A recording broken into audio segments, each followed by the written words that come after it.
innovation roads lead to Boston. In order to understand how an idea became a reality, 20 principals of the best French universities took Highway 128.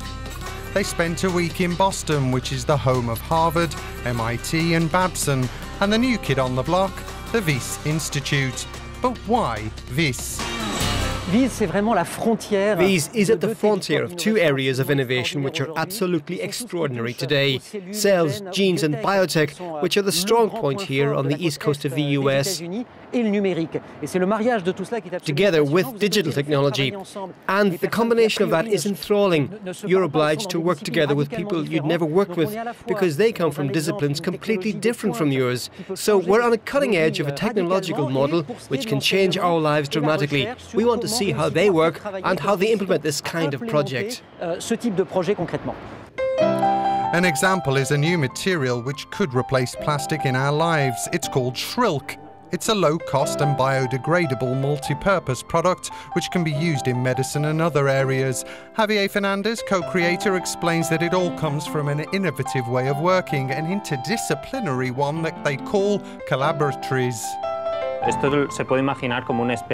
You have to think of a kind of cloud of people continually working together, interacting among each other.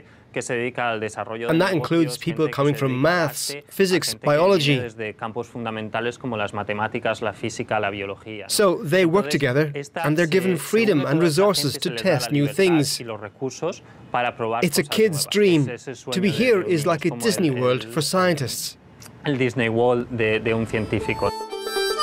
WYSS was founded with a Kickstarter gift of $125 million and a second one of the same amount in 2013.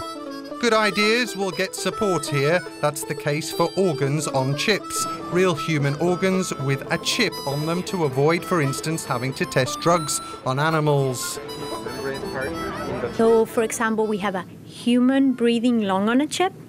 We have a liver on a chip, a kidney on a chip, a bone marrow on a chip, a whole host of different organ systems that we put in these tiny little chips. And they do function like they do in your body, but we get cellular and molecular level resolution. That means we can get so much more understanding of what's happening within our human organs. Interdisciplinary and connectivity. The Institute is in front of Harvard and connected by a corridor to one of the most important hospitals in Boston. Like the French delegation, experts from around the world come here to know if this innovative model could be exportable. WYSS Institute co-founder and director Don Ingber gives us a final tip. And the more people that come visit, the more we realize it is truly novel. And people that don't know how to do it at their own place because they often have pre-existing structures, politics, powers, that this might be disruptive. But we were founded to be disruptive. That's why we're successful. These potential Nobel Prize winners are working on how science, medicine and education will look in the future.